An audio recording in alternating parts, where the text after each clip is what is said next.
नमस्कार, देवभूमि के दंगल में आप सभी का स्वागत है। मैं हूं आपके साथ यशी शुक्ला और आज देवभूमि के दंगल में बात होगी राम भरोसे काम भरोसे।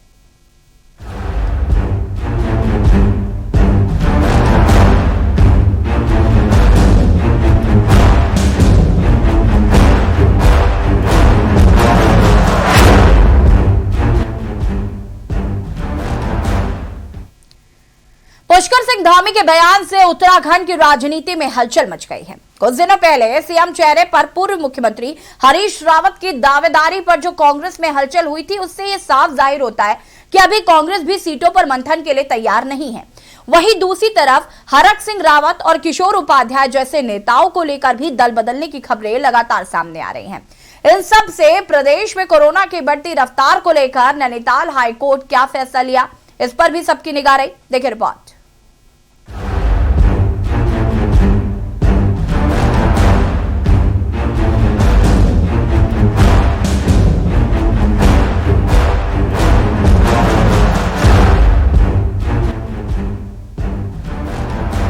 उत्तराखंड के राजनेताओं में असमंजस की स्थिति है।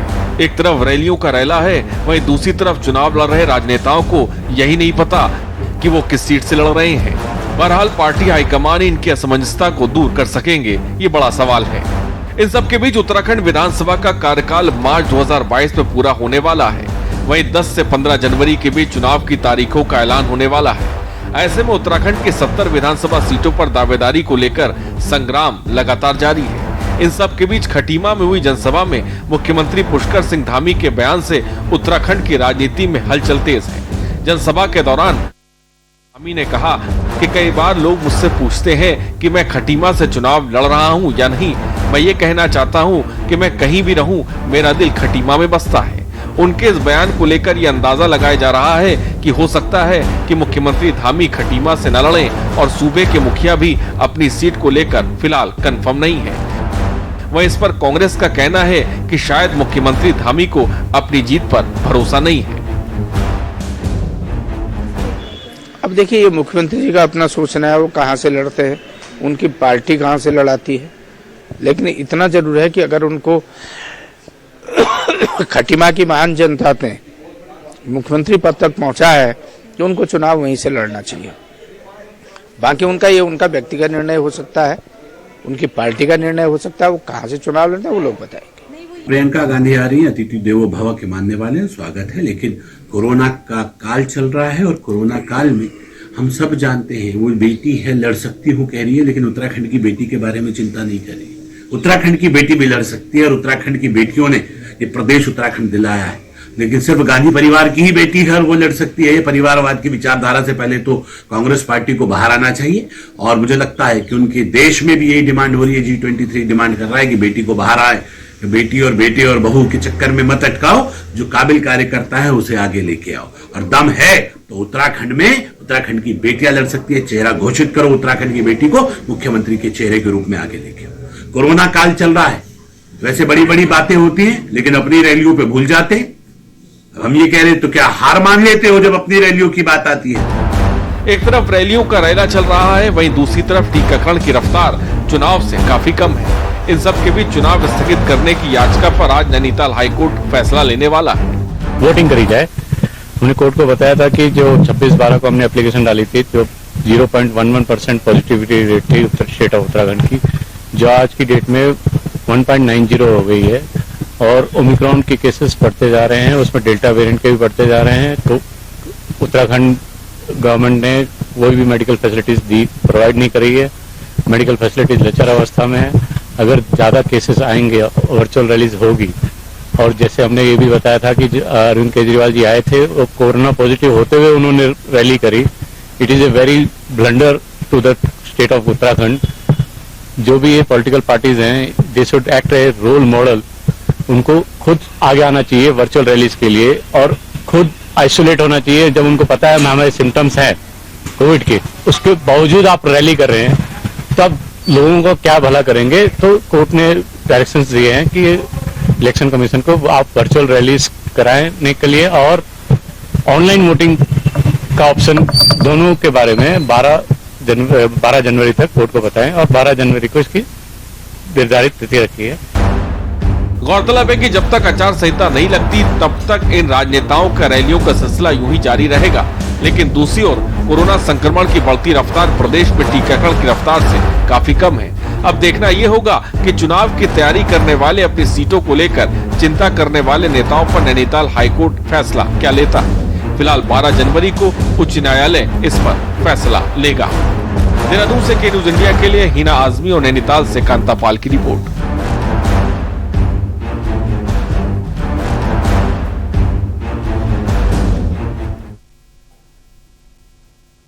जी हाँ, तो आज देवभूमि के दंगल में हम दो बात करेंगे। पहली बात तो करेंगे चुनावों की और दूसरी बात हम करेंगे जिस तरीके से कोरोना बहुत तेजी से अपने पांव पसार रहा है। चुनाव की बात अगर हम करें तो इसका कनेक्शन कोरोना से भी है, क्योंकि चुनावी रैलियां जो हो रही हैं उससे कहीं ना कहीं आम जनता को इसका खामियाजा भुगतना पड़ सकता है। जैसे कि हमने हाल ही में देखा कि अरविंद केजरीवाल जी देहरादून आए और उसके बाद उन्होंने वहां पर जनसभा को संबोधित भी किया और उसके बाद जब वो दिल्ली पहुंचते हैं तो पता चलता है कि वो कोरोना पॉजिटिव है। तो कहीं ना कहीं ये एक बड़ा सवाल है कि जिस तरीके से रैलियां हो रही हैं, क्या इससे उत्तराखंड सुरक्षित रह पाएगा? तमाम सवाल अपने आप में उठते हैं। हालांकि दूसरी बात अगर हम चुनावों की करें तो अभी हाल ही में जिस तरीके से हरीश रावत किस सीट से चुनाव लड़ेंगे इसको लेकर कांग्रेस में असमंजस की स्थिति नजर आ रही थी, तो वहीं अभी हाल ही में पुष्कर सिंह धामी के बयान के बाद भी ये कहीं ना कहीं ऐसा कयास लगाए जा रहे हैं कि शायद इस बार पुष्कर सिंह धामी खटीमा से चुनाव न लड़कर कहीं और विधानसभा सीट से चुनाव लड़ सकते हैं। हालांकि ये तो शीर्ष नेतृत्व ही तय करेगा कि चुनाव कहां से लड़ना है, लेकिन दो चीजें निकलकर सामने आ रही हैं कि पहली बात तो ये कि अभी तक जो बड़े बड़े नेता हैं उन्हें यही नहीं पता है कि उन्हें चुनाव कहां से लड़ना है। दूसरी तरफ चुनावी रैलियां हो रही हैं, तीसरी तरफ कोरोना तेजी से फैल रहा है। 70 की 70 विधानसभा सीटों पर चुनाव होने, आचार संहिता जब तक लागू नहीं हो जाती तब तक ये रैलियों का सिलसिला जारी रहेगा, जिसको लेकर याचिका भी दायर की गई थी जिस पर आज सुनवाई भी होनी। टिकट को लेकर एक तरफ जहां खलबली मची हुई है तो वहीं दूसरी तरफ लगातार जो कोरोना के मामले बढ़ते जा रहे हैं उसको लेकर भी कहीं ना कहीं चिंता व्यक्त की जा रही है और कहीं ना कहीं जनता भी चाहती है कि चुनाव ना हो, क्योंकि इससे उत्तराखंड की स्थिति और विकट हो जाएगी, वो भी तब जब उत्तराखंड में स्वास्थ्य सुविधाएं पूरी तरीके से ठप हैं। भले ही सरकार कितनी भी बातें कर ले कि हमने स्वास्थ्य सुविधाओं को बेहतर किया है, लेकिन अभी भी उत्तराखंड की अगर हम बात करें तो यहाँ पर स्टाफ की कमी है, स्वास्थ्य जो व्यवस्थाएं हैं वो भी कहीं ना कहीं ठप है। हमने दूसरी लहर में देखा कि किस तरीके से लोगों को तमाम तरीके की दिक्कतों का सामना करना पड़ा है, बहुत सारी मुसीबतों का सामना करना पड़ा। लॉकडाउन की वजह से लोगों के ऊपर रोजी रोटी का संकट आ गया, तो ये तस्वीर भी हमने देखी है।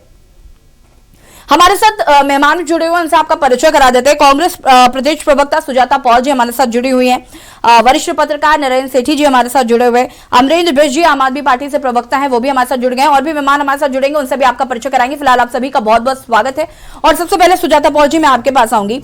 आज हम दो बातों पर बात आज इस दंगल में करने वाले हैं। पहली बात तो ये कि जिस तरीके से हरीश रावत जी कहां से चुनाव लड़ेंगे ये स्थिति काफी असमंजस में रही। वही दूसरी तरफ पुष्कर सिंह धामी अब इस बात को कह रहे हैं, उन्हें भी नहीं पता है कि वो खटीमा से चुनाव लड़ने वाले या नहीं। उन्होंने कहा कि वो कहीं से भी चुनाव लड़े, लेकिन उनके दिल में खटीमा हमेशा रहेगा। तो कहीं ना कहीं चुनाव नजदीक आ रहे हैं, लेकिन अभी नेताओं को ये स्पष्ट नहीं है कि वो कहां से चुनाव लड़ने वाले हैं। हरीश रावत जी उत्तराखंड के ही नहीं, राष्ट्रीय स्तर पर उत्तराखंड के सबसे बड़े नेता हैं, तो वे तो कहीं से भी चुनाव लड़े, उसमें कोई असमंजस की स्थिति नहीं होगी। जनता जनार्दन होती है, वो क्या फैसला लेती है वो उन पर निर्भर करता है। लेकिन हरीश रावत जी किसी भी सीट से लड़ जाएं तो आज जनता उनके पीछे खड़ी है और ये हम देख रहे हैं। कांग्रेस पार्टी बहुत मजबूती से दिख भी रही है और लोग हमारे साथ जुड़ रहे हैं। आप देख रहे हैं किस प्रकार से भाजपा से, आम आदमी पार्टी से, उत्तराखंड क्रांति दल से या अन्य जो लोग हैं वो हमारे साथ जुड़ रहे हैं। दूसरी तरफ अगर एक सिटिंग चीफ मिनिस्टर अपनी सीट को छोड़ते हैं तो वो बताता है कि वो डर है जो उनसे छुड़वा रहा है। मैं आपको एक छोटी सी बात और बताना चाहती हूँ कि इस वक्त भी वहां पर उनके गृह क्षेत्र में एक आंदोलन चल रहा है जहां पे सोशल एक्टिविस्ट बैठे हुए हैं और 5 मांगों को लेकर वो वहां पे बैठे हैं कि खटीमा को जिला बना दिया जाए और उसके अलावा भी और 4 मांगे हैं उनकी। तो ये बताता है कि जिस तरह से उनके घर से कुछ ही दूर पर उनके खिलाफ नारेबाजी हो रही है, वो वहां तक पहुंच नहीं पा रहे हैं। मुख्यमंत्री होने के बावजूद वो डरे हुए हैं और वो जानते हैं कि वहां से की हार तय है। कहीं और जाकर हार जाएंगे तो कम से कम ये कहेंगे कि नहीं, ये तो मेरे अपने लोग नहीं थे, गृह क्षेत्र के नहीं है, कहीं और से लड़ा, मैं पहली बार गलती हो गई, नहीं लड़ना चाहिए था। तो ये तो हो गई ये बात।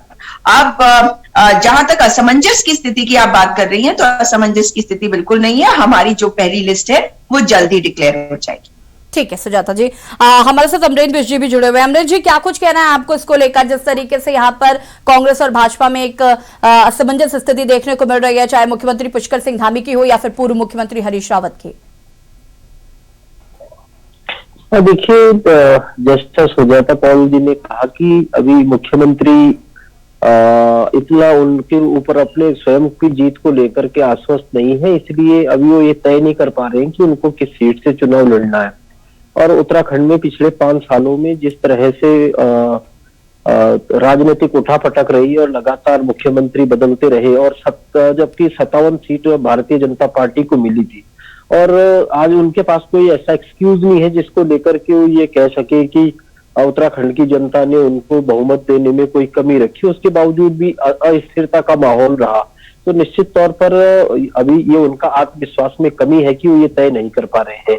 और जहां तक कांग्रेस की, आपने हरीश रावत जी का नाम लिया, तो उनके लिए भी बड़ा संकट है। इस रूप में भी संकट है कि उन्होंने पिछली बार जहां से वो विधायक थे उस सीट को छोड़ दिया, और छोड़ने के बाद 2 नई सीटों पर जाकर के चुनाव लड़े, और वहां दोनों ही जगह से उनको बड़े मार्जिन से उनको हारना पड़ा। तो कहीं ना कहीं ये चिंता है उनको कि आखिर किस सीट को चुने जो सबसे सुरक्षित सीटें हों, जबकि नेता वहां होता है जो ऐसी सीट को, सबसे कमजोर सीट को चुनता है, जहां पर पार्टी कमजोर होती है वहां से लड़ते हैं ताकि वहां पार्टी को मजबूत कर सके। तो दोनों पार्टियों के जो दिग्गज है वो अभी ये सुनिश्चित करना चाह रहे हैं कि कौन सी उनकी पार्टी के बहुमत वाली, कैडर वाली सीट है, ताकि वो वहां जा सके। तो यही कहना है। जहां तक हमारी पार्टी का सवाल है, हमारी पार्टी के मुख्यमंत्री के जो चेहरे हैं अजय कोठियाल साहब, उनको सबसे पहले हमारी पार्टी ने अब तक एकमात्र टिकट उनका फाइनल किया और तय किया है कि वो गंगोत्री सीट से चुनाव लड़ेंगे, और एक ऐसी सीट पर उनको भेजा है, पहाड़ की सबसे दूरस्थ सीट पर उनको भेजा है, जहां से ये मैसेज पूरे उत्तराखंड में जाता है कि जो उस सीट को जीतता है वहां से राज्य की सरकार बनती है। तो हमने कांग्रेस के सबसे, जो आज कांग्रेस के रूप में जो मजबूत मानी जा रही थी सीट, वहां पर चुनौती पेश की है। तो हम लोगों ने अपने जो वरिष्ठ नेता है उनका लगभग तय कर दिया है। ठीक है।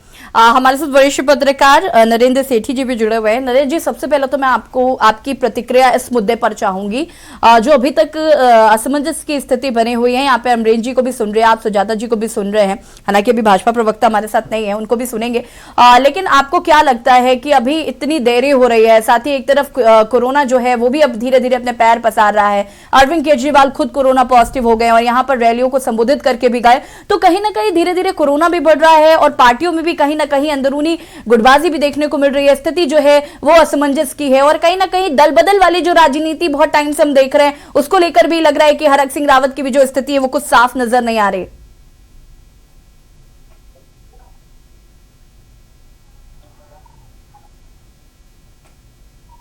अभी हमने जैसे दोनों पैनलिस्ट को सुना, सुजाता पॉल जी को भी और अमरेंद्र जी को भी जी, तो मैं आपको एक चीज बताना चाहूंगा कि वर्तमान में उत्तराखंड सिर्फ एक कोरोना या ओमिक्रॉन की डर से नहीं, उसमें उसके साये में नहीं है। एक अजीब सा माहौल है यहाँ पे पहाड़ की जो वादियां हैं, मसूरी की, यहाँ नैनीताल की जो वादियां, कभी किसी जमाने में जब राजनीतिज्ञ बहुत ज्यादा अपनी राजनीतिक सरगर्मी से थोड़ा तनावग्रस्त हो जाते थे तो अपना तनाव दूर करने के लिए वो पहाड़ की तरफ रुख करते थे।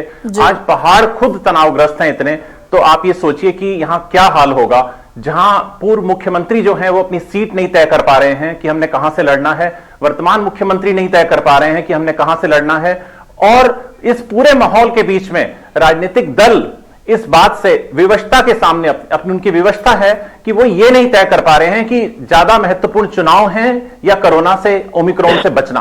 तो ये सारा परिदृश्य ये बताता है कि आज उत्तराखंड की जो तस्वीर है वो पूरी तरीके से परिवर्तित हो चुकी है। अब ये उत्तराखंड वो वाला उत्तराखंड नहीं रह गया। हालांकि राजनीतिक लोग जितने हैं, जितने भी नेता हैं, ये सब वही हैं पुराने जो आज से 2 दशक पहले, उत्तराखंड बनने से पहले यहां राजनीति करते आए हैं। इनको इस सोच के साथ अब आगे बढ़ना पड़ेगा कि हमें इस राज्य को किस तरीके से दलगत राजनीति से, दलबदल राजनीति से और किस तरीके अवसरवादिता की राजनीति को दरकिनार करके एक स्वच्छ सरकार को चुनने के लिए इस कोरोना महामारी के बीच में अपना साहस दिखाना होगा। जी अजी जी नरेंद्र जी, और केजरीवाल जिस तरीके से कोरोना पॉजिटिव हुए हैं, रैलियों को लेकर भी कहीं ना कहीं याचिकाएं दायर की जा रही हैं हाईकोर्ट में भी कि कहीं ना कहीं अब इन रैलियों पर प्रतिबंध लगाने की जरूरत है। हम इससे पहले भी एक बार डिबेट कर चुके हैं इसी चीज को लेकर भी कि हमारी उत्तराखंड की जो स्वास्थ्य व्यवस्थाएं हैं वो कितनी लचर है, ये आप मुझसे बेहतर जानते होंगे। मैं सिर्फ उतना ही जानती हूँ जितना कि मैं राजनीतिक दलों से सुनती हूँ या वहां की जनता की जो दूसरी लहर में जिस तरीके की तस्वीर हमने देखी, मैं उससे एक अंदाजा लगा सकती हूँ कि क्या स्थिति होगी। और हमारे साथ पैनल में एक बार डॉक्टर भी जुड़े थे, उन्होंने बताया कि यहाँ पर स्टाफ की, नर्स की कितनी कमी है, यहाँ पर जो इक्विपमेंट्स चाहिए उनकी कितनी कमी है। ऐसे में रैलियां ताबड़तोड़ हो रही हैं, ऐसे में जनता लाखों की संख्या में लोग इकट्ठे हो रहे हैं, तो क्या आप बुलावा दे रहे हैं? राजनीतिक दलों में क्या संवेदनशीलताएं नहीं बची? आप ठीक कह रहे हैं यशी कि जो इस समय सूरत हाल है उसमें हालांकि कुछ प्रवक्ता, कुछ राजनीतिक पार्टियां और कुछ दल के नेता तो बहुत स्पष्ट तौर पर पार्टी लाइन से अलग हटके भी कह रहे हैं कि जान पहले जरूरी है, जान है तो जहान है। तो लेकिन फिर भी कुछ कठोर और जो हार्डकोर हैं वो ये नहीं चाहते, वो अपनी राजनीति के खातिर वो किसी भी चीज का पालन नहीं कर रहे। अभी कल ही की हमने एक टीवी चैनल की डिबेट में सुना था, एक यहाँ के बहुत वरिष्ठ चिकित्सक हैं डॉक्टर महेश कुड़ियाल, उन्होंने बताया कि अगर इसको, हालांकि ये कम उसका स्कोप का और कम अटैक का वायरस है, लेकिन अगर ये फैला तो इसके फैलने की तीव्रता इतनी ज्यादा है, 20 गुना ज्यादा है कि प्रतिदिन 60,000 पेशेंट आ सकते हैं, तो हमें संभालना मुश्किल हो जाएगा। आपने स्वास्थ्य सेवाओं की बात करी, स्वास्थ्य सेवाएं तो पूरे देश में ही हमारा अभी हम इतना इक्विप्ड नहीं है कि अगर ये महामारी एकदम विस्फोटक हो जाती है तो हम उसे संभाल पाएंगे। लेकिन फिर भी एहतियात के तौर पर जो हमारी सरकार ने किया है, जो भारत सरकार ने किया है, वो अन्य देशों की तुलना में, यूरोपीय देशों की तुलना में, अन्य एशियाई देशों की तुलना में काफी हद तक सराहनीय है। जो सही है उसको सही कहना चाहिए। और लेकिन फिर भी इस दौर में जिस समय आपको दिख रहा है कि एक आपके सामने बिल्कुल आत्मघाती सा माहौल बन रहा है, तो उसमें मेरी समझ से कुछ परहेज करना चाहिए और अगर इनको सद्बुद्धि आए तो जरूर परहेज होगा। जी बिल्कुल, आप सभी हमारे साथ बने रहिए, चर्चा को आगे बढ़ाएंगे। और आज हम डिबेट पे बात कर रहे हैं दो अलग अलग मुद्दों की, हालांकि इनका कनेक्शन एक है कि एक तरफ जहां चुनाव होने हैं वहीं दूसरी तरफ कोरोना तेजी से अपने पांव पसार रहा है, रैलियां हो रही हैं, लोग जनता को लुभाने की कोशिश कर रहे हैं, लेकिन कहीं ना कहीं इसका खामियाजा आम जनता को भुगतना पड़ेगा। चर्चा इसी पर वक्त हो गया एक छोटे से ब्रेक का, जल्द हासिल होता है।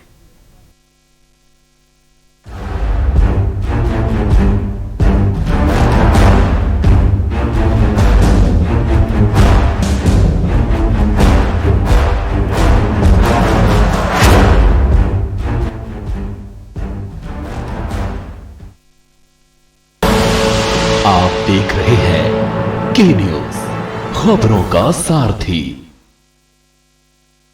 2017 से पहले आस्था का होता था अपमान, 2017 के बाद उसे मिल रहा उचित सम्मान। फर्क साफ है। 2017 से पहले रंगदारी के कारण करना पड़ता था पलायन, 2017 के बाद सुरक्षित माहौल में हो रही घर वापसी। फर्क साफ है। 2017 से पहले मारा जाता था गरीबों का हक, 2017 के बाद पीएम आवास के जरिए मिली पक्की छत। फर्क साफ है।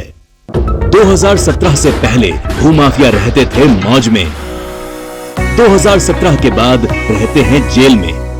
फर्क साफ है।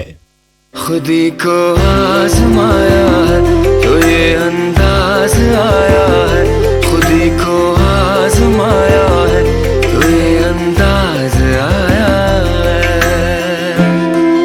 तुम में भी मैं हूं, शुद्ध प्लस पान मसाला। सरकार ने अच्छा कर रहा है, क्या उसी के साथ जाएंगे हम। गंदगी आप उपले थुप रहे हैं, घोड़े घूम रहे हैं, गधे घूम रहे हैं, कोई है देखने वाला? हिंदुत्ववादी सरकार के साथ मोदी जी की सरकार बनाना चाह रहे हैं इस बार। हम तो मुझे बीजेपी को देंगे वोट अपना। वैसे काम तो बहुत बढ़िया करा है प्रधानमंत्री ने और योगी ने। बिहार में नहीं, सारे यूपी में और पूरे इंडिया में विकास हो रहा है। सड़कें हैं, सड़कें हमारी बहुत बढ़िया हो गई हैं। युवा जो है अखिलेश यादव के साथ जाएगा। 2022 में कुछ नया होना चाहिए। योगी को वोट नहीं देंगे। प्रदेश सरकार ने जनता को दी है, जब से आजादी हुई तब से किसी सरकार ने नहीं दी। आप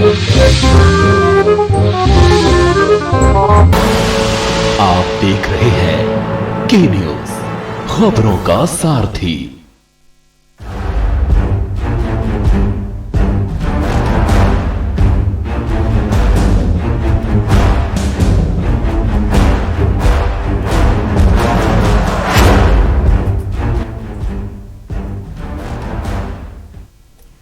ब्रेक के बाद एक बार फिर से आप सभी का स्वागत है और आज देवभूमि के दंगल में हम बात कर रहे हैं राम भरोसे काम भरोसे। पुष्कर सिंह धामी के बयान से उत्तराखंड की राजनीति में हलचल हो गई है। कुछ दिनों पहले सीएम चेहरे पर पूर्व मुख्यमंत्री हरीश रावत की दावेदारी पर जो कांग्रेस में हलचल हुई थी, उससे ये साफ जाहिर होता है कि अभी कांग्रेस भी सीटों पर मंथन के लिए तैयार नहीं है। वहीं दूसरी तरफ हरक सिंह रावत और किशोर उपाध्याय जैसे नेताओं को लेकर भी दल बदलने की खबरें लगातार आ रही हैं। और इन सब के बीच प्रदेश में कोरोना की बढ़ती रफ्तार को लेकर नैनीताल हाईकोर्ट का भी आज फैसला आया है। हालांकि कहीं ना कहीं ये जो स्थिति है वो बहुत ज्यादा खराब होने वाली है और इसका खामियाजा जनता को ही भुगतना पड़ेगा, जैसे कि हम कई बार कह चुके हैं। और हमारे साथ लगातार मेहमान भी जुड़े हुए हैं, सीधे सुजाता जी का रुख कर लेते हैं। सुजाता जी, जिस तरीके से हम बात कर रहे थे अरविंद केजरीवाल की, जैसे कि वो यहाँ पर चुनावी रैली करके गए और उसके बाद दिल्ली में वो पॉजिटिव हो गए, इसको लेकर हाईकोर्ट में भी एक याचिका दायर की कि ये बहुत ही गैर जिम्मेदाराना रवैया था कि वो पॉजिटिव थे, उसके बावजूद उन्होंने यहाँ पर रैली की और उसके बाद दिल्ली में वो पॉजिटिव होते हैं और आइसोलेट हो जाते हैं। इसको लेकर क्या कहना है आपको? जिस जगह पे अरविंद केजरीवाल है, उन्होंने जिस तरह का गैर जिम्मेदाराना व्यवहार किया है, ये उन पर सवाल उठाता है कि मतलब उन्होंने इतने लोगों को खतरे में डाला। आप वो तस्वीरें अगर देखेंगी तो उसमें वो कहीं पे भी मास्क पहने हुए नहीं है। कितने लोगों से वो मिल रहे हैं और बिना मास्क के मिल रहे हैं। भाई, कोरोना टेस्ट करवा के उसकी रिपोर्ट चेक करके तब उन्हें यहाँ आना चाहिए था, क्योंकि ऐसा तो है नहीं कि वो यहाँ से गए और वो कोरोना पॉजिटिव हो गए। अगर ऐसा था भी, उनको अगर कोई सिम्टम्स भी आ रहे थे तो भी उनको देखना चाहिए और उनको तो हर प्रिकॉशन को लेना चाहिए। हर प्रिकॉशन को लेंगे तभी तो लोग जो है वो प्रेरित होंगे। मगर इस तरह के अगर नेता होंगे तो आप समझ ही सकती हैं कि जनता ये भी पहचान रही है कि जिस नेता ने अपनी पार्टी का खाता खुलने के पहले ही इस प्रकार से हमारी जनता को खतरे में डाल दिया है, तो आगे चलकर तो ये क्या करने वाले हैं, ये किसी स्थिति को संभालने के लायक नहीं है। क्योंकि जिस वक्त कोरोना का इतना भयावह डर है कि आप देखिए कि आज की तारीख में अगर दो ऐसे नेताओं की आप बात करें जो हर जगह बिना मास्क के दिखते हैं, तो एक तो है मोदी जी और उनकी पार्टी के और भी नेता हैं, और दूसरे सबसे बड़े नेताओं की बात कर रही हूं तो मोदी जी सबसे बड़े हो गए, और आम आदमी पार्टी के सबसे बड़े नेता जो है वो अरविंद केजरीवाल। अब अगर ये इस तरह का व्यवहार करते हैं तो ये दर्शाता है कि इन्हें किसी की चिंता नहीं है, इन्हें केवल राजनीति करनी है, कोई मतलब नहीं है। और इसी कारण से जनता इनको नकार भी रही है आज। ये जरूरी है कि अरविंद केजरीवाल माफी मांगे उत्तराखंड की जनता से, अपने कार्यकर्ताओं से भी माफी मांगी उन्होंने नहीं मांगी ना, ये कह दिया जब टेस्टिंग करा रहे आपने इतनी बड़ी रैली कराई, आपकी जिम्मेदारी बनती है कि आप माफी तो कम से कम मांगेंगे ही। आपने न जाने कितने लोगों को खतरे में डाल दिया है, और भले ही आम आदमी पार्टी के नेतागण कार्यकर्ता कितना भी उनको डिफेंड कर ले, इसका कोई डिफेंस नहीं है, बिकॉज दिस इज इनडिफेंसिबल। आपने और भी नेताओं को देखा है, कितने नेता हैं जो आज इसलिए अभी नरेंद्र सेठी जी जो बात कह रहे थे उस पर एक बात जरूर कहूंगी कि आपको ये भी देखना पड़ेगा कि अगर इलेक्शन कमीशन कहता है कि चुनाव होने हैं, जो सत्ता में है वो ऑलरेडी हर सिस्टम को कंट्रोल करके बैठा हुआ है, तो जो ऑपोजिशन में है और जो अन्य पार्टियां हैं वो अगर अपने मतलब वो पीछे हट जाएंगी, तो यानी कि आप खुला मैदान उस पार्टी को देंगे जिसने कंट्रोल कर रखा है हर सिस्टम को। इसलिए ये जरूरी हो जाता है कि इलेक्शन कमीशन इस पर कोई स्टेप्स ले लेती, मगर ऐसा हुआ नहीं है। और आप जानते हैं कि ट्रस्ट डेफिसिट है, हमारे जो इंस्टीट्यूशंस है उन पर भी भरोसा नहीं है। और मैं इसका एक कारण और बताती हूँ आपको, हमारे उत्तराखंड के डीजीपी महोदय, आपको पता है आज मैंने एएनआई का एक ट्वीट देखा जिसमें डीजीपी महोदय ने बुल्ली डील्स के बारे में कहा है कि रुद्रपुर की जो लड़की है जिसको पकड़ के ले जाया गया है, आरोपित है वो, इसमें उसने ये ऐप इसलिए बनाया क्योंकि वो एक गरीब परिवार से आती है, पिता नहीं है, वो उसको पैसों की जरूरत है। सुजाता जी, आपको यहाँ पर मैं रोकना चाहूंगी, चर्चा को आगे बढ़ाएंगे और सीधे आपको ले छोड़ते हैं लखनऊ, जहां पर मुख्यमंत्री योगी आदित्यनाथ भटिंडा मामले पर क्या कुछ कह रहे सुन लेते हैं। वह पंजाब के अंदर व्याप्त अराजकता और दुर्व्यवस्था का एक जीता जागता उदाहरण है। कांग्रेस शासित पंजाब की सरकार को देश की जनता से इस बात के लिए माफी मांगनी चाहिए। कांग्रेस सदैव से इस देश की संवैधानिक व्यवस्थाओं की अवमानना करती रही है। इसका एक उदाहरण एक बार फिर से देश ने देखा है। हमारी लोकप्रिय नेता और देश के माननीय प्रधानमंत्री जी की सुरक्षा के साथ जिस प्रकार की गंभीर चूक आज पंजाब के अंदर हुई है वो अक्षम्य है और यह एक शरारत भरा पूर्ण पंजाब सरकार की और कांग्रेस की एक दुरभिसंधि को प्रदर्शित करता है। यह देश इस प्रकार की किसी भी साजिश को सफल नहीं होने देगा। कांग्रेस को और पंजाब सरकार को देश की जनता से माफी मांगनी चाहिए। देश के संवैधानिक प्रमुख के रूप में देश के प्रधानमंत्री जी की सुरक्षा के साथ किए गए खिलवाड़ के लिए उन्हें देश की जनता से माफी मांगनी चाहिए, क्योंकि यह सीधे सीधे देश की संवैधानिक संस्थाओं की अवमानना है और मुझे लगता है कि देश कभी भी इस प्रकार की कांग्रेस की शरारतपूर्ण साजिशों को सफल नहीं होने देगी। और यहां पर लखनऊ से मुख्यमंत्री योगी आदित्यनाथ को सुन रहे थे आप, जिन्होंने भटिंडा मामले में कहा है कि कांग्रेस को और पंजाब के मुख्यमंत्री चरणजीत सिंह चन्नी को देश की जनता से माफी मांगनी चाहिए, क्योंकि यहां पर पीएम के प्रोटोकॉल के साथ जो चूक हुई है उनको फ्लाईओवर में काफी देर तक रुकना पड़ा है। वक्त हो गया एक छोटे से ब्रेक का, जल्द हासिल होता है। आप देख रहे हैं के न्यूज, खबरों का सारथी। नमस्कार। कोरोना का एक नया वायरस आया है, ओमिक्रॉन। ये बहुत तेजी से फैलता है। आपका बेटा, आपका भाई होने के नाते मुझे आपकी सेहत और आपकी जिंदगी की बहुत फिक्र है। हाथ जोड़ के आपसे विनती है, घर से कम बाहर निकलें। हमेशा मास्क पहन के रखें। मास्क बहुत बहुत ज़रूरी है और मास्क को सही तरीके से लगाएं। सोशल डिस्टेंसिंग का पालन ज़रूर करें और बार बार साबुन से हाथ धोते रहें। अभी तक जिन्होंने कोरोना वैक्सीन नहीं ली वो कोरोना वैक्सीन भी जरूर ले लें। हम 2 करोड़ दिल्ली वासियों ने जैसे पहले कोरोना का मुकाबला किया था, वैसे इस बार हम सब मिलके ओमिक्रॉन को भी हराएंगे।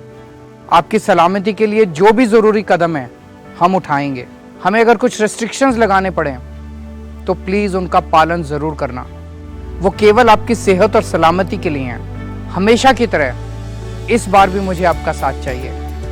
हर दिल्लीवासी अगर नियमों का पालन करेगा तो इस बार भी कोरोना जरूर हारेगा। जय हिंद।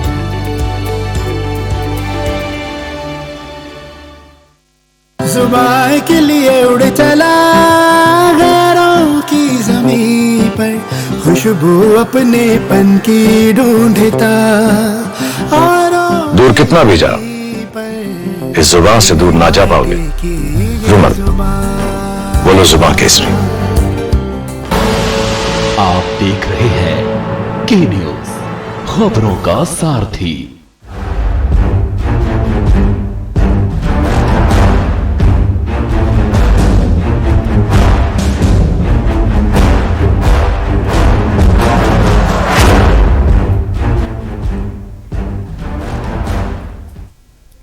ब्रेक के बाद एक बार फिर से आप सभी का स्वागत है और देवभूमि के दंगल में आज हम बात कर रहे हैं राम भरोसे काम भरोसे। पुष्कर सिंह धामी के बयान से उत्तराखंड की राजनीति में हलचल मच गई है। कुछ दिनों पहले सीएम चेहरे पर पूर्व मुख्यमंत्री हरीश रावत की दावेदारी पर जो कांग्रेस में हलचल हुई थी, उससे साफ जाहिर होता है कि अभी कांग्रेस भी सीटों पर मंथन के लिए तैयार नहीं है। वहीं दूसरी तरफ हरक सिंह रावत और किशोर उपाध्याय जैसे नेताओं को लेकर भी दल बदलने की खबरें लगातार सामने आ रही है। और इन सब के बीच प्रदेश में कोरोना की बढ़ती रफ्तार को लेकर नैनीताल हाईकोर्ट का भी फैसला आया है और चर्चा आज हम इसी पर कर रहे हैं।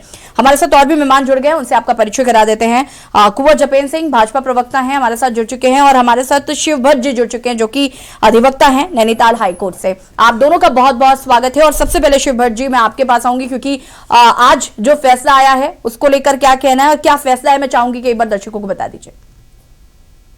आज हाईकोर्ट ने बोला है कि क्या बोलते जो वर्चुअल रैलीज करी जाए इंस्टेड ऑफ फिजिकल रैलीज जी, क्योंकि अभी डे बिफोर यस्टरडे केजरीवाल साहब आए थे तो वो कोरोना पॉजिटिव हुए थे जी, और चूंकि उनको सिम्टम्स थे फिर भी उन्होंने रैली होल्ड करी है, तो court has taken cognizance of the fact. और उसके बावजूद अभी जैसे प्रियंका गांधी जी आ रही हैं 9 तारीख को जी, और वो अभी आइसोलेशन में हैं, तो हमने ये कोर्ट को बताया था कि जो खुद आइसोलेटेड हैं और फिर भी रैली कर रहे हैं, गो हेड हो रही है, तो these rally should be stopped, क्योंकि जो मेडिकल इंफ्रास्ट्रक्चर है स्टेट ऑफ उत्तराखंड में वो इतना नहीं है कि सारे जितने अगर लोग ज्यादा से ज्यादा आएंगे तो उनको सुविधाएं उपलब्ध करा सके। जैसे हमने कोर्ट को बताया था जी, कि 26 दिसंबर को जब हमने एप्लीकेशन डाली थी तब यहाँ की पॉजिटिविटी रेट थी 0.11 जी, और आज की डेट में यह बढ़कर 2.0 हो गई है। अर्थात पहले जब 1 थे अभी 650 एक्टिव केसेस है। यहाँ ना जीनोम सीक्वेंसिंग कराई जा रही है ताकि पता चले ये ओमिक्रॉन से है या नहीं है। हमने कोर्ट को यह भी बताया कि WHO के चीफ ने यह भी बोला है आज कि don't take omicron as lightly, क्योंकि आप अगर दिल्ली का देखें, दिल्ली में 7 पेशेंट आज की डेट में वेंटिलेटर पे हैं और 67 पेशेंट ऑक्सीजन सपोर्ट में हैं who are affected by this Omicron. And the people who are coming to Uttarakhand for campaigning, they also belongs to Delhi. जी, तो हमने कोर्ट को यह बताया था कि there should be a mechanism. तो कोर्ट ने एक सुझाव दिया था आज इलेक्शन आया कमीशन को जी, कि क्यों ना आप ये जो वोटिंग भी है इसको भी अगर आप ऑनलाइन करें जी, क्योंकि आपकी जो आधार कार्ड और आपका इलेक्शन आई कार्ड दोनों मर्ज हो गया है and they are correlated with each other and every mobile numbers have been connected with the Aadhaar card. अब ऑनलाइन वोटिंग भी करा सकते हैं जी। तो 12 तारीख को कोर्ट को बताएंगे इलेक्शन कमीशन ऑफ इंडिया कि whether it is possible to hold online voting and whether it is possible to hold virtual rallies in the state of Uttarakhand और ऑल ओवर इंडिया। हमने कोर्ट को यह भी बताया था आज कि 2020 से all over world 97 elections postpone हुए हैं जी, और उसमें 4 इलेक्शंस इंडिया के हैं जी। For example one is are Rajya Sabha के इलेक्शंस 3 महीने पोस्टपोन हुए थे जी, और जो ग्राम पंचायत के इलेक्शंस थे स्टेट ऑफ कर्नाटका और महाराष्ट्र में वो 4 महीने के लिए एक्सटेंड हुए थे, प्लस बाई इलेक्शंस राजस्थान के जो निकाय चुनाव थे वो भी पोस्टपोन हुए थे। तो यह चुनाव क्यों नहीं पोस्टपोन हो सकते हैं क्योंकि Omicron cases on the rise है जी, और वर्चुअल रैलीज भी होनी चाहिए। तो मेरी सारी पॉलिटिकल पार्टी से एक दरखास्त है और रिक्वेस्ट है जी कि they should act as a role model. आपको पता है ओमिक्रॉन केसेस बढ़ रहे हैं जी, you are not going for virtual rallies. आपको पता है कि मेरे पास सिम्टम्स हैं किसके ओमिक्रॉन के सिम्टम्स है, कोविड पेशेंट हूं मैं और फिर भी मैं फिजिकल रैलीज कर रहा हूं। जी, तो this should not be done. जी बिल्कुल शिव भट्ट जी, कहीं ना कहीं ये जो हुआ है ये कहीं ना कहीं माफी मांगनी चाहिए। जैसे सुजाता जी कह रही थी इस बात को कि अरविंद केजरीवाल को बिल्कुल उत्तराखंड की जनता से माफी मांगनी चाहिए। अमरेंद्र जी इसका जवाब सबसे पहले आपके पास होंगी, जपेन जी मैं आपके पास आऊंगी, लेकिन उससे पहले अमरेंद्र जी मैं आपसे जानना चाहती हूँ, जब सिम्टम्स थे, जब लग रहा था कि सर्दी जुकाम जैसा कुछ महसूस हो रहा है और चूंकि अरविंद केजरीवाल दिल्ली के मुख्यमंत्री हैं, वो लगातार इस बात को कहते हैं कि लोगों को मास्क पहन के रहना चाहिए, 2 गज की दूरी बना के रखना चाहिए और अगर आपको सर्दी जुकाम होता है तो आपको कहीं ना कहीं जाकर टेस्ट करा लेना चाहिए। तो अरविंद केजरीवाल जी को भी टेस्ट करा लेना चाहिए था ना? हाँ, निश्चित तौर पर उनको टेस्ट करवा लेना चाहिए था। और उनमें उनकी क्या बात करूं, मैं तो प्रत्येक राजनीतिक दल की बात कर रहा हूं कि किसी भी राजनीतिक दल में इस समय पार्टी से ऊपर और राजनीति से ऊपर उठकर की ये शुचिता हमको दिखानी चाहिए कि इस समय पॉलिटिकल रैलीज को रोक दिया जाए, जो राजनीतिक यात्राएं, सभाएं। अमरेंद्र जी पहले आप मुझे इस बात का जवाब दीजिए, सभी राजनीतिक दलों की मैं आगे बात करूंगी, क्योंकि वो कोरोना पॉजिटिव पाए गए हैं। अभी तक हम सिर्फ ये बात कह रहे थे, कयास लगा रहे थे। आप भी उस डिबेट का हिस्सा थे जिस डिबेट में हम ओमिक्रॉन पर बात कर रहे थे। मैं आपसे ये जानना चाहती हूँ कि हम और लोगों की बात कर रहे थे कि कहीं कोई पॉजिटिव निकल आया, ये तमाम रैलियां निकली, अरविंद केजरीवाल पॉजिटिव पाए गए हैं। अब क्या कहना है आपको? मैं इस बात को कह रहा हूं कि अरविंद केजरीवाल जी ने अपना कोरोना का टेस्ट करवाया, वो पॉजिटिव पाए गए, वो आइसोलेट हुए हैं। यदि कोई घटना घट जाती है तो क्या हमको उस घटना से सबक नहीं लेना चाहिए? मैं इस मामले में बिल्कुल राजनीतिक बात नहीं करना चाहता कांग्रेस के प्रवक्ता की तरह। मैं ये कह रहा हूं कि समय रहते हमको सचेत हो जाना चाहिए। अभी कांग्रेस की ये प्रियंका गांधी जी उत्तराखंड आ रही है, और जैसा अभी वकील साहब ने बताया कि जबकि वो आइसोलेशन में है और उसके बावजूद यहाँ उनका उत्तराखंड में कार्यक्रम प्रस्तावित है, उसके बावजूद वो यहाँ आ रही है। क्या कांग्रेस ये बताएगी कि उनकी रैली स्थगित कर दी गई है? और क्या कांग्रेस ये बताएगी कि उनको अरविंद केजरीवाल और नरेंद्र मोदी ही दो आदमी ऐसे दिखते हैं बिना मास्क के? क्या हरीश रावत यहाँ उत्तराखंड में मास्क लगाए हुए भाषण दे रहे हैं? क्या राहुल गांधी यहाँ आए तो उन्होंने मास्क लगाकर भाषण दिया? क्या वो मंच पर मास्क लगाकर बैठे थे? ये बताया जाए। आप अपनी आते सुजाता जी बात पूरी कर ले अमृत जी अपनी। क्या मास्क लगाकर क्या वो मास्क लगाकर घूम रहे हैं? ये इस पर राजनीति करने की आवश्यकता नहीं है किसी भी दल को, इवन मुझे भी नहीं।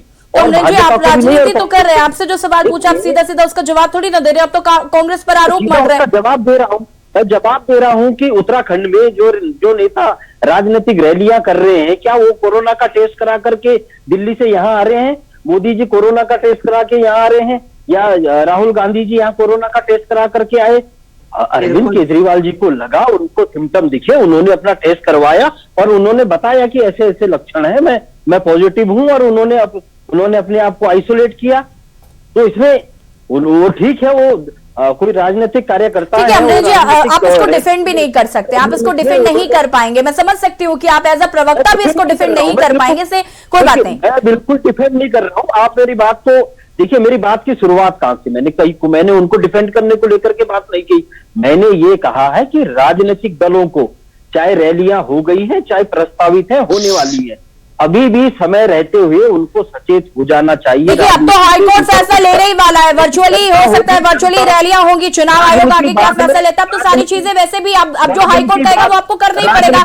लेकिन अभी जिस तरीके से शिव भट्ट जी ने एक बात कही, मेरी बात सुन लीजिए अमृत जी पहले। यहाँ पर अभी शिव भट्ट जी जिस बात को कह रहे थे वो बात बहुत सोचने वाली है कि चलिए अभी हाल ही में डिबेट में कांग्रेस प्रवक्ता भी हमारे साथ जुड़े हुए थे, उन्होंने कहा था कि अगर मोदी जी रैली करना बंद कर देंगे तो हम भी कर देंगे। लेकिन अगर आप रोल मॉडल खुद को बना लेंगे तो भी कोई बुरी बात नहीं है। अगर इसकी शुरुआत कांग्रेस या आम आदमी पार्टी से भी कोई कर देगा तो कोई बुरी बात नहीं है। आप इसके लिए एक अच्छा ही एग्जाम्पल सेट करेंगे आगे जनता के लिए। मैडम, मैंने पहले ही कहा कि राजनीतिक होनी चाहिए। स्वयं हमको इस बारे में सोचना चाहिए और स्वयं हमको किनारा कर लेना चाहिए। ठीक है जी, आती हूँ वापस आपके पास। सुजाता जी का रुक कर लेते हैं। आते अमृत जी रुक जाइए। सुजाता जी आपको पूरा आने दीजिए ना, मैं पूरी देखिए मैंने आपकी बात पहले ही कही कि विपक्ष जो है वो हमेशा कमजोर स्थिति में होता है, जो सत्ता में होता है वो सत्ता को संभाले हुए होता है। तो बहुत सारी चीजों को देखना होता है। अगर और इसमें चाहे आम आदमी पार्टी हो, उत्तराखंड क्रांति दल हो, या कोई इंडिपेंडेंट ही क्यों ना कंटेस्ट कर रहा हो, उसे जनता के बीच में जाना भी पड़ता है, रैलीज करनी भी पड़ती है। लेकिन अगर स्थिति ऐसी है तो इसमें जो भी इस वक्त तो खैर माननीय उच्च न्यायालय के समक्ष मामला है, तो जो भी माननीय उच्च न्यायालय फैसला करेगा वो हम सबको मंजूर होगा ही। लेकिन मैं उससे हटकर एक बात कह रही हूँ कि अभी अमरेंद्र जी कह रहे थे कि क्या राहुल गांधी बिना मास्क के भाषण दे रहे थे। तो मैं आपको बता दूं, आप पूरी वीडियो अच्छी तरह से देख लीजिएगा कि उन्होंने मास्क कब उतारा। मास्क उतारा जब वो डायस पे पहुंचे अपना भाषण देने। तो इस तरह की बातें ना कहें। और आपके नेता केजरीवाल जी की हर तस्वीर आप लोगों के साथ ग्रुप के साथ आई है जिसमें वो मास्क नहीं पहने हुए थे। और ये बीमारी की बात है, तो इसमें राहुल गांधी, प्रियंका गांधी, केजरीवाल या मोदी नहीं, ये सोचना चाहिए कि जो प्रिविलेज नेता है वो तो फिर भी इलाज पालेगा, लेकिन अगर बीमारी फैलती है तो अरे सुन लीजिए, जवाब तो तभी देंगे ना। तो जनता जो है वो उसके लिए दिक्कत होती है। और हमारे उत्तराखंड में जो स्थिति आज हो रही है वो आप जानते हैं कि अभी नई स्थिति हुई है ओमिक्रॉन के बाद से। तो मैं इसलिए अगर आपसे ये पूछ रही हूँ कि केजरीवाल जी अपना टेस्ट कराए बिना क्यों आए, तो मैं आपको बता दूं कि राहुल गांधी जी बिना टेस्ट करवाए नहीं आते। जहां तक मोदी जी की बात है वो जतिंदर जी बताएंगे कि वो टेस्ट करवाते हैं या नहीं। मैं अपने नेता के बारे में बता देती हूँ आपको कि वो लोग कहीं पे भी जाए उनका टेस्ट रेगुलर होता रहता है। तो इस बात को आप हमें ना समझाए। मास्क पहन, ठीक है सुजाता जी और अमरेश जी वापस आते हैं आपके पास। रुक जाइए अमरेश जी, रुक जाइए, मैं आपको पूरा मौका दूंगी अपनी बात रखने का। अमरेश जी बस 2 मिनट रुक जाइए। में भी दिखाइए। जी जी अमरेश जी रुक जाइए, मैं आपको पूरा मौका दूंगी। जबिन जी क्या कुछ कहना है आपको?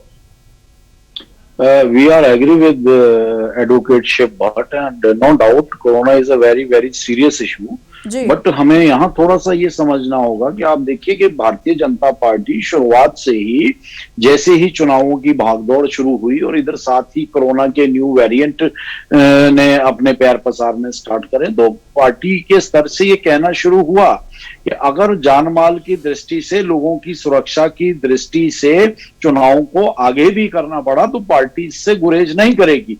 लेकिन उसके बाद हुआ क्या, हमारे पूर्व मुख्यमंत्री कांग्रेस के इतने बड़े नेता हरीश रावत जी अगले दिन ही प्रेस कॉन्फ्रेंस करते हैं। प्रेस कॉन्फ्रेंस करके कहते हैं आपको जहां सहयोग करना चाहिए था, आपको जहां प्रदेश के आम जनमानस की सुरक्षा की दृष्टि से उनके जान माल की चिंता करनी चाहिए थी, आप उसका भी राजनीतिकरण करते हैं।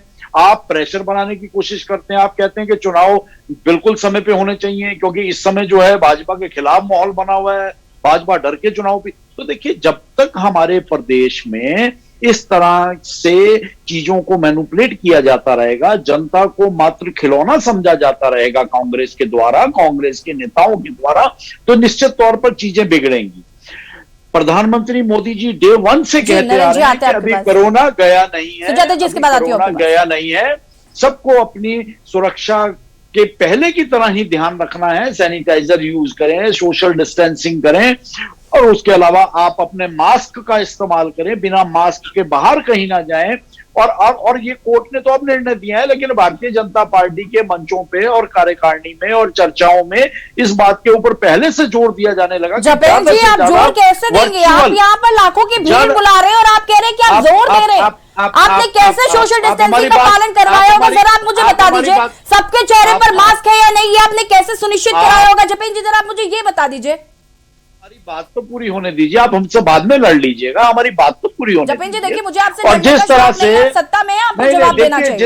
जिस तरह से आपके सामने जब कांग्रेस के पूर्व मुख्यमंत्री इतने बड़े नेता उस चीज अपने नेताओं के बारे में बताओ और आज दूसरे के बारे में बताना बंद करो। भारतीय जनता पार्टी तो वर्चुअल कॉन्फ्रेंसेस, वर्चुअल प्रचार के माध्यम से शुरू भी कर चुकी है और निश्चित तौर पर चाहती है कि सभी हल्द्वानी में इतनी भीड़ इकट्ठी कहाँ कर रहे थे? आप वर्चुअल लोगों को बसों में भर के बुला रहे थे। अरे भाड़े के लोगों को बुला के मीटिंग कराने वालों, विपक्ष कम से कम इतनी हिम्मत तो जुटाए। विपक्ष के पास जो हिम्मत है उसी से तो करते हैं आप। इसीलिए तो आज जपेन जी, सुजाता जी रुक जाइए, नरेंद्र जी का रुक कर लेते हैं, उसके बाद सुजाता जी आपके पास आऊंगी मैं। नरेंद्र जी संजीदगी तो जताए, ठीक है जपेन जी रुक जाइए जरा। विपक्ष मात्र और मात्र अरे सरकार में आप है मान्यवर, राजनीति कर रहा है और सरकार में कौन है मान्यवर? व्यवस्था किसके पास है? जपेन जी, कोरोना और ओमिक्रॉन बहुत ही सीरियस मैटर है, इसमें अभी फिलहाल लड़ाई नहीं करनी चाहिए। नरेंद्र जी 2 महीने बाद हो, नरेंद्र जी विपक्ष के अंदर इतनी क्षमता नहीं है। विपक्ष अपनी कहीं ना कहीं अपनी जो भूमिका है गवा चुका है और ना तो उसे जनता। अरे विपक्ष की चिंता मत करो, मुझे पता। नरेंद्र जी अपनी बात को कर लें, उसके बाद आप लोग अपनी बात को पूरा कर लीजिएगा। नरेंद्र जी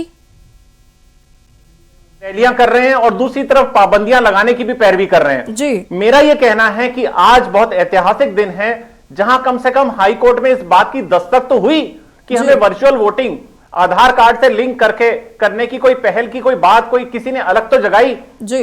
मेरा यह मानना है कि अगर ये इसमें कहीं आगे पहल होके इसको कोई मूर्त रूप प्रदान हो जाता है तो ये देश के इतिहास में एक ऐसा स्वर्णिम क्रांतिकारी कदम होगा कि करोड़ों अरबों रुपया एक तो बचेगा, करोड़ों अरबों रुपया बचेगा, साथ में दूध का दूध और पानी का पानी हो जाएगा कि कौन दल काम करता है और कौन दल बेवजह की बातें करता है। और अगर चुनाव टालने के ऊपर इस समय राजनीति हो रही है तो इन सब दलों को देखिए, सुजाता जी भी, जपेंद्र जी भी, अमरेंद्र जी भी और माननीय अधिवक्ता जो बैठे हैं हमारे नैनीताल से, शिव भट्ट जी, वो भी इस बात को मानेंगे कि इस देश ने कई मर्तबा राष्ट्रपति शासन भी देखे हैं जी। और ये कोई मजबूरी ऐसी वो नहीं है, कोई आफत नहीं आ जाएगी कि अगर 2-3 महीने सरकार नहीं रहेगी तो हाहाकार मच जाएगा। ये कोई आलू प्याज नहीं है कि ये खत्म हो जाएगा तो उसके साथ आपकी रसोई बंद हो जाएगी। ये इसके बिना भी चल सकता है और इसके अलावा भी हो सकता है। पहले जान है तो जहान है। आप पहले जनता का स्वास्थ्य देखेंगे या अपने वोटों को देखेंगे? आप जनता ही नहीं बचेगी तो वोट किससे लेंगे? तो इसलिए इसके ऊपर बहुत गंभीरता से अपने सारे विवेक का इस्तेमाल करते हुए, अपने राजनीतिक सारे कोट एक किनारे रखकर और अपने सामाजिक और मानवीय दृष्टि से अपनी पूरी बुद्धि लगाकर यह सोचना चाहिए कि हमें इस कठिन दौर में किस प्रकार की कार्यप्रणाली अपनानी चाहिए जिससे कि ये देश बचा रहे और इस देश का लोकतंत्र बचा रहे। इस तरीके से नहीं। मुझे मालूम है कि प्रधानमंत्री हो चाहे मुख्यमंत्री हो किसी प्रदेश के, जब वो देखते होंगे कि एक एक रैली पे जब उनके करोड़ों रुपया खर्च होते हैं तो शायद उनके दिल में भी एक बात होती होगी कि हम जनता का अमूल्य पैसा बर्बाद कर रहे हैं। उस पैसे को बर्बाद करने से भी रोका जा सकता है अगर ये वर्चुअल वोटिंग की पहल होती है। तो मैं समझता हूं, मैं खुद इस बात का स्वागत करता हूं। जी बिल्कुल नरेश जी, कहना का ये बहुत अच्छा फैसला होगा अगर ऐसा होता है तो। जपेंद्र जी अपनी बात को पूरा कर सकते हैं आप। देखिए, निश्चित तौर पर हम इन सब बातों से सहमत हैं। देश एक जपेंद्र जी, मैं आपको यहाँ पर रोकना चाहूंगी। आपकी बात हम यहाँ पर सुनेंगे, चर्चा को आगे बढ़ाएंगे। टिकट को लेकर जिस तरीके से खलबली मची हुई है, वहीं दूसरी तरफ कोरोना अपने पैर पसार रहा है। चर्चा हम इसी पर कर रहे हैं। वक्त हो गया एक छोटे से ब्रेक का, जल्द हाजिर होता है।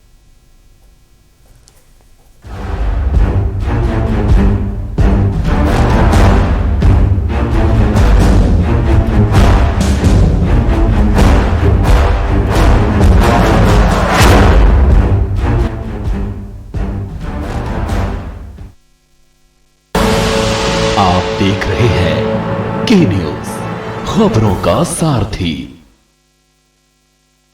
2017 से पहले आस्था का होता था अपमान, 2017 के बाद उसे मिल रहा उचित सम्मान। फर्क साफ है। 2017 से पहले रंगदारी के कारण करना पड़ता था पलायन, 2017 के बाद सुरक्षित माहौल में हो रही घर वापसी। फर्क साफ है। 2017 से पहले मारा जाता था गरीबों का हक, 2017 के बाद पीएम आवास के जरिए मिली पक्की छत। फर्क साफ है। 2017 से पहले भूमाफिया रहते थे मौज में, 2017 के बाद रहते हैं जेल में। फर्क साफ है। खुदी को आजमाया है तो ये अंदाज आया है, खुदी को आजमाया है तो ये अंदाज आया है। तुम में भी मैं हूं, शुद्ध प्लस पान मसाला।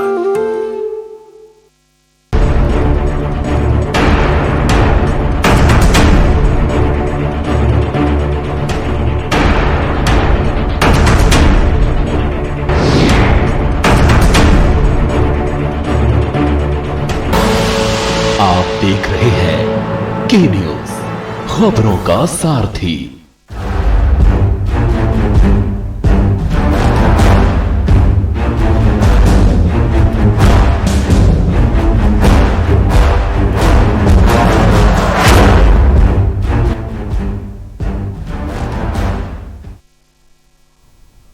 और ब्रेक के बाद एक बार फिर से आप सभी का स्वागत है। देवभूमि के दंगल में आज बात कर रहे हैं राम भरोसे काम भरोसे, और सीधे जपेंद्र जी का रुख कर लेते हैं। जपेंद्र जी अपनी बात को पूरा कर सकते हैं आप। निश्चित तौर पर देश माननीय प्रधानमंत्री मोदी जी के नेतृत्व में एक पॉलिटिकल रिफॉर्म्स की तरफ धीरे धीरे बढ़ रहा है।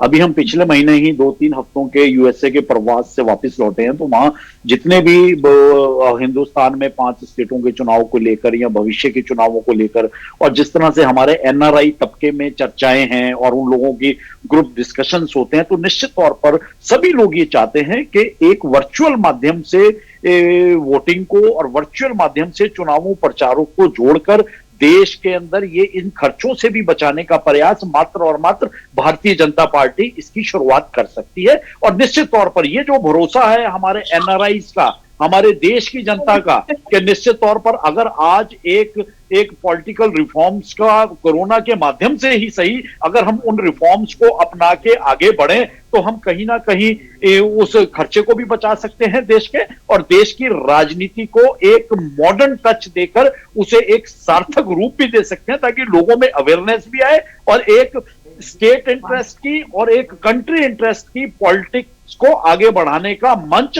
लोगों को प्रदान किया जाए। और ये मात्र और मात्र भारतीय जनता पार्टी के नेतृत्व में होने जा रहा है, जो आप आने वाले समय में भगवान बचाए इनके नेतृत्व से। ठीक है, नरेंद्र जी की बात को पूरा करिए, उसके बाद सुजाता जी आपके पास आते हूँ। नरेंद्र जी। जपेंद्र जी, एक बात कहनी है मुझे। जी सुन रहे हैं वो। जी जपेंद्र जी, मैंने नशा मुक्ति केंद्र बहुत सारे देखे हैं, लेकिन उसका संचालक कभी यानी दारू पी के कहता कि आप शराब पीनी छोड़ दीजिए। जी, मैंने आज तक नहीं सुना किसी नशा मुक्ति केंद्र का कोई संचालक ये कहता हो दारू पी के कि कोई यहां शराब नहीं पिएगा।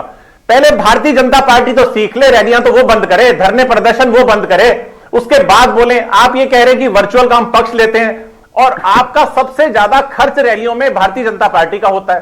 कैसी बात करें जपेंद्र जी, हम बताइए।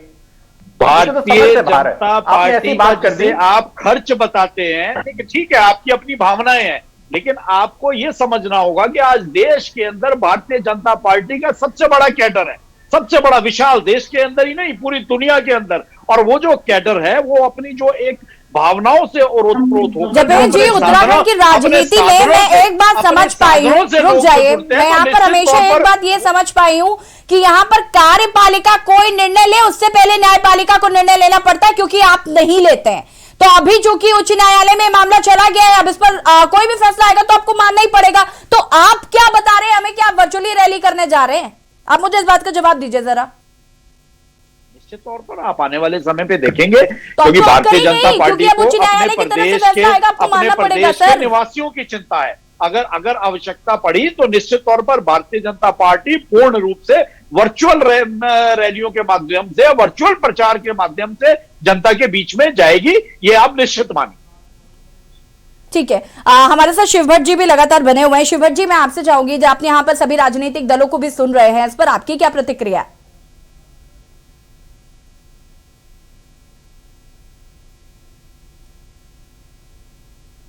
शिव भट्ट जी, आपको आवाज आ रही है हमारी?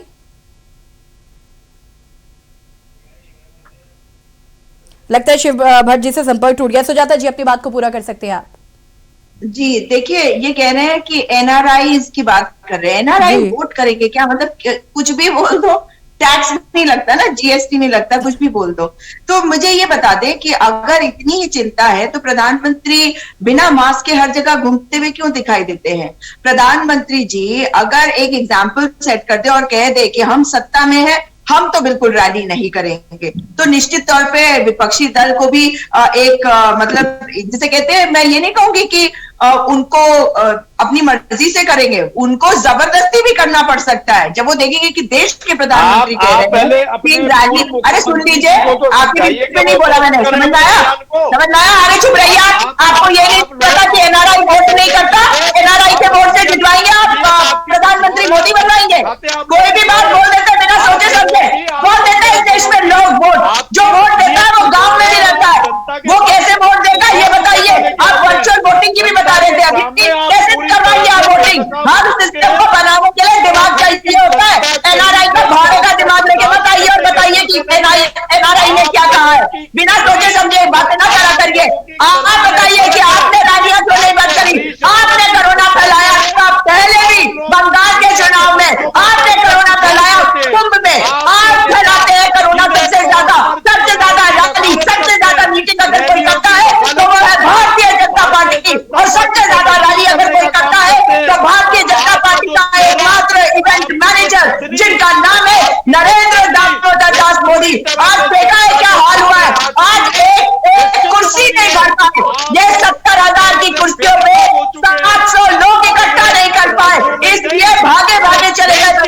प्रधानमंत्री, हमने देख लिया है। आप आज भी कोशिश कर रहे थे राजनीति करने की, जबकि ओमिक्रॉन बढ़ रहा है। आपको किसी की चिंता नहीं है, इसे हमें ना बताएं, लोग जानते हैं, लोग पहचान चुके हैं भारतीय जनता पार्टी का चेहरा। आपको स्वीकार करने वाली नहीं है, यकीन अरे आप अपनी चिंता करिए, हमें स्वीकार करें या ना करें, आप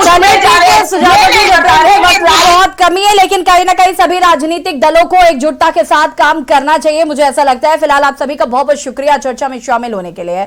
और यहाँ पर आज हम बात कर रहे हैं ओमिक्रॉन को लेकर भी और चुनाव को लेकर भी, जिस तरीके से चुनावी रैलियां हो रही हैं, वहीं दूसरी तरफ उत्तराखंड में कोरोना भी काफी तेजी से पैर पसार रहा है। और जिस तरीके से बठिंडा में पीएम के जो प्रोटोकॉल में बड़ी चूक हुई है, उसको लेकर उत्तराखंड के मुख्यमंत्री पुष्कर सिंह धामी ने भी क्या कुछ कहा है, वो भी आपको सुना देते हैं। इस प्रकार से कोई भी सरकार माननीय प्रधानमंत्री जी की सुरक्षा में इतनी बड़ी चूक कर सकती है, इतना बड़ा खिलवाड़ कर सकती है और इतनी बड़ा, मैं कहूंगा कि एक नाटक कर सकती है, ये पूरे लोकतंत्र के लिए बहुत शर्म की बात है।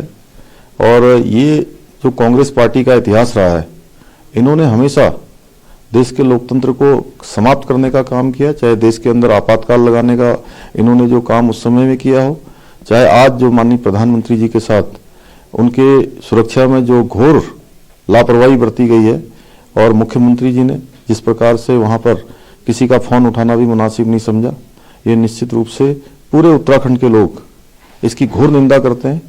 और हम कभी इसको बर्दाश्त नहीं करेंगे कि हमारे राष्ट्रभक्त, देशभक्त प्रधानमंत्री की सुरक्षा में इतनी बड़ी चूक हुई है। निश्चित रूप से ये हमेशा लोकतंत्र के काले अध्याय में इसको लिखा जाएगा। सर, प्रधानमंत्री जी ने कहा है कि हवाई अड्डे पर ही कि अपने मुख्यमंत्री जी से कहना कि मुझे आपने जिंदा लौटाया। निश्चित रूप से बहुत बड़ी साजिश थी, मैं कहूंगा कि इतनी बड़ी साजिश थी कि आज कुछ भी हो सकता है।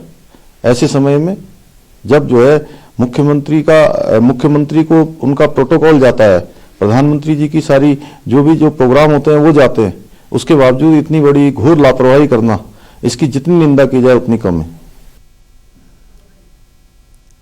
और यहां पर पीएम की सुरक्षा को लेकर जो चूक हुई है, उसके लिए उत्तराखंड के मुख्यमंत्री पुष्कर सिंह धामी ने कांग्रेस से और देशवासियों से माफी मांगने के लिए कहा है। फिलहाल देवभूमि के दंगल में इतना ही। देखते रहिए के न्यूज़ इंडिया। नमस्कार।